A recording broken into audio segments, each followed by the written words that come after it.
If you're on social media, whether it's TikTok or Instagram, you probably saw the trend going around where professionals shared the things that they wouldn't do after learning what they know while being part of their professions. And I was especially interested in hearing what the dermatologists had to say, especially in their similar tips and also the ones that just surprised me. So I'm going to share some of those today. First off, you probably hear my voice. I've been shooting for 2 days. I flew into Los Angeles and I lost my voice. And so because I'm here and because I have the energy, we decided we're gonna go ahead and power through these videos. But that means that we've got like almost 2 months of videos where I sound like this. So please bear with me because this is just what I had to do. All right, so obviously the first thing that I think like every single dermatologist gave as one of the things they would never do, like the most common one, was they would never leave their home without applying their sunscreen. I would never skip sunscreen. It used to be really hard for me to remember it, but now it's part of my daily routine and I can't leave it behind. Skip sunscreen. So of course, as a dermatologist, this is on the list, but unless you're completely avoiding the sun, sunscreen is essential to protect yourself from those harmful UV rays that can contribute to premature skin aging as well as skin cancer. Go outside without sunscreen. Preventing sun damage is much easier than treating it. I obviously think this one is a really obvious one, but the reason why I wanted to bring this up is because there is a lot of polarizing information about sunscreen these days, especially on social media. And I think the thing that we have to remember is that there's a lot of misinformation about sunscreen, about certain types of filters being toxic for you, about maybe even skipping sunscreen because it's not good for you, and instead you should be getting more sun. This is the misinformation that I keep hearing on social media, and I think we need to remember that when it comes to dermatologists, doctors who look at our skin every single day, who diagnose skin cancer, they all agree they would never skip sunscreen. So let's always remember, sunscreen is really important. The next one that I thought was interesting of the things they would never do as dermatologists is tanning and tanning beds. The most obvious one would be tanning, especially indoor tanning. I mean, come on guys, we keep arguing about this on TikTok, but we know that UV radiation causes skin cancer. Indoor tanning before age 35 can increase your risk of melanoma by 59%. And just one session of indoor tanning can increase your risk of other skin cancers by 20%. And no, it doesn't increase your vitamin D levels. I would never get a base tan before going on vacation. Tanning is a sign of sun damage, and getting a base tan does not protect your skin from additional sun damage. Use a tanning bed.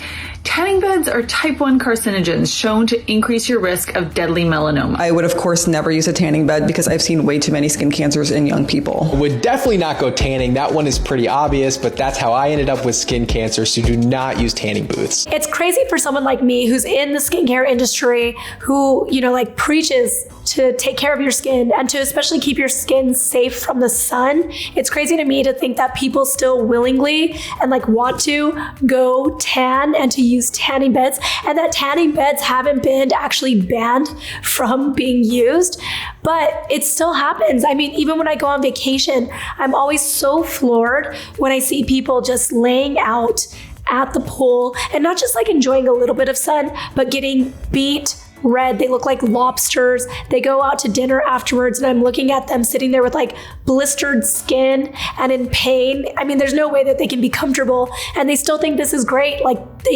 They're looking forward to that sun, that color that they're going to have afterwards if they get any color. And it just blows my mind that this is a thing. It kind of goes back to the whole using your sunscreen daily. Even if you're not using your sunscreen daily, if you can't commit yourself to that yet, please don't go willingly and suntan or use a tanning bed. It's so terrible for your skin. It can cause cancer. It can also just make you look worse as you age. The sun is the #1 cause for premature aging. Half of the issues that you have with your skin, whether it's hyperpigmentation, loss of collagen, wrinkles, any of it, it comes from UV damage.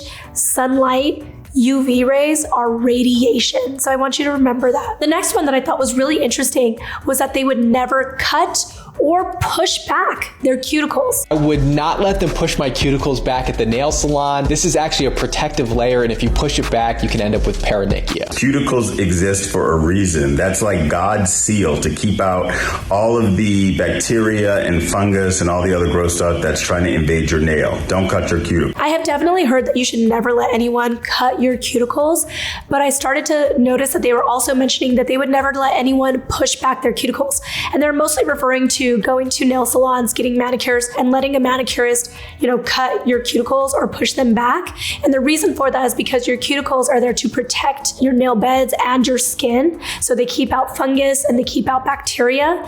And while I definitely understood that with the cutting of the cuticles, it never really occurred to me that pushing back your cuticles could also be an issue. And it's definitely something that I still let nail manicurists do all the time. So I felt like that one was just really interesting to hear from them, because I think it's just so normalized to go to a nail salon and to just have that done with your nails, especially if you're getting gel nails, if you're getting acrylics, anything where they really want to get you like the longest lasting manicure. They always try to cut your cuticles, or at the very least push back your cuticles. So it was really interesting. The next one that I thought was really interesting, because it's just something that we don't talk about a lot, is that they would never ever go barefoot in hotel rooms and obviously just in public places. I would never walk in a hotel room on the carpet in my bare feet. Do you know how hard it is to get rid of foot fungus and toenail fungus? And hotel carpets are just teeming with them. So yeah, slippers always. I would never go to a public shower without wearing flip-flops. That is a fantastic way to pick up athlete's foot and nail fungus. Public places makes a little bit more sense to me. Like if I'm going to, shower at the gym, for instance, I definitely want to wear some kind of like flip-flops, but it never really occurred to me that you really shouldn't be barefoot in your hotel room. And the reason for that is because they pointed out that your hotel room could definitely be harboring funguses and bacteria that can get on your feet. And it's so gross to think about this, but it's true. Next. This one blew my mind. There were so many dermatologists and actually even plastic surgeons that I heard say this. They would never do a liquid rhinoplasty on their patients or on themselves. I wouldn't use filler in the nose. It's a really high risk area for necrosis and blindness. So pass. Another place I would never, ever, ever put fillers in the nose. Liquid rhinoplasties. Dangerous. You can go blind. The blood vessels that are in the nose are what feed the eyes. Not worth the risk. I just thought that was fascinating. If you don't know what a liquid rhinoplasty is, it is when they use filler to try to smooth out your nose or try to augment your nose. So instead of getting surgery, you're doing something that's a little less permanent with filler. And the reason why this blew my mind is that you see so many people do this. I see this on social media all the time. I talk to people in real life all the time who have filler in their nose. And then to hear all of these doctors say that it is so dangerous. Like this area, your nose area, is called like the triangle of death. I'm not making this up. This is like a real thing. Apparently you have all these different blood vessels in this area of your face. So if something were to happen, you get like an infection, you get injected, anything like that, it could be deadly for you. And that is such a scary thought. Obviously, when you're working with these doctors, they know what they're doing, but you're taking a big risk. So I guess the point really is, even if you find a doctor, a dermatologist, or a plastic surgeon who is willing to do this, just know that you're really taking that chance. Even if this person knows what they're doing, you're taking a chance that might not be worth it. I mean, it's such a sensitive area of your face that even picking your pimples, popping your pimples in that area, which by the way, all the derms all agreed as well, that they would never pick their own pimples. But in this area specifically, it's also dangerous. It could lead to an infection in that area and it can be very bad. And I actually have a personal anecdote. It wasn't me who popped my pimple in that area, but I have a friend who popped a pimple right underneath her nose and it got so swollen and infected. It was terrible. She had to deal with it for weeks like this. She had to get on all these antibiotics and everything. She was so frightened by what happened from just picking at a little pimple. It started off, she said, very, very tiny, and then it eventually just turned into the most massive infection in her nose area. But the next two are probably the ones that really got to me the most, because these are things that I have actually personally done and I was still doing for a while. And it has to do with just like your cuts and your scrapes, basically. The first one is they would never use hydrogen peroxide on any of their cuts or scrapes. If you have a cut, I would not put hydrogen peroxide on it. Yes, it has a satisfying fizz, and you're going to be asking, why do you have that in clinic then? To remove blood.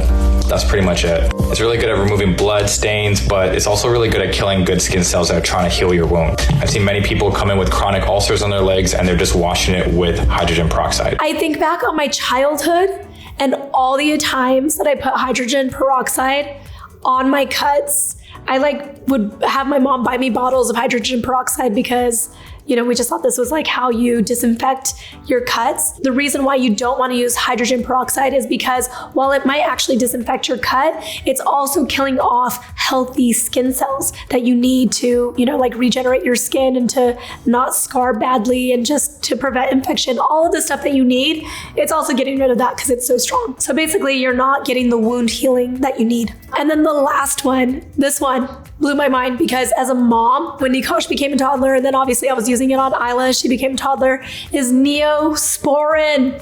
I have Neosporin all over my home, and all of the derms agreed they would not use Neosporin on cuts and scrapes. Using Neosporin or polysporin. When we're kids, we always hear about putting it on a wound, helping with healing, but in fact, it can cause an allergic skin reaction, and you're better off using something like Vaseline. I would never use Neosporin on a wound, not for myself, not for my kids. Some studies quote up to 13% of the population is allergic to neomycin, which is the antibiotic that's active in Neosporin. And the reason why they wouldn't use it is because there is a high probability of having an allergy to the main ingredient called neomycin. I was so blown away by this one that I actually decided to reach out to my derm friends to ask them, why is it recommended so often? I've had C-sections and it was recommended to me. I speak to plastic surgeons and it's the first thing that they recommend for surgeries and for healing. And the consensus was, if it's for just your common everyday cuts and scrapes and everything, that's when they would avoid it. You're going to get the same kind of wound healing and protection by just using something like Vaseline or Aquaphor.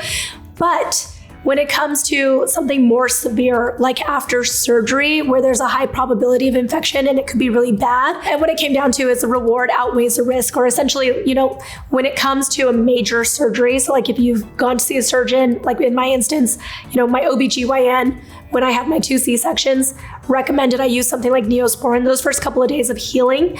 So, in that case, you have a high probability of infection if you're not caring for your incisions. So then you want to prevent that infection. So if you're dealing with something like a major surgery and you have this incision that you need to care for, the more important thing is that you want to prevent that infection, and it's worth the risk of a potential allergy. So those are the 5 things that dermatologists would never do after knowing what they know as dermatologists. These were obviously the topics that stood out to me the most. I'm going to leave links to all the full videos of the references that I made in this video so you can watch all of them because, they all said really interesting things, but these were the more common ones that I saw among them. If you have any questions or anything to add, tell me in the comments below. You can find me on Instagram. I'm at Susan Yara. I'll talk to you soon.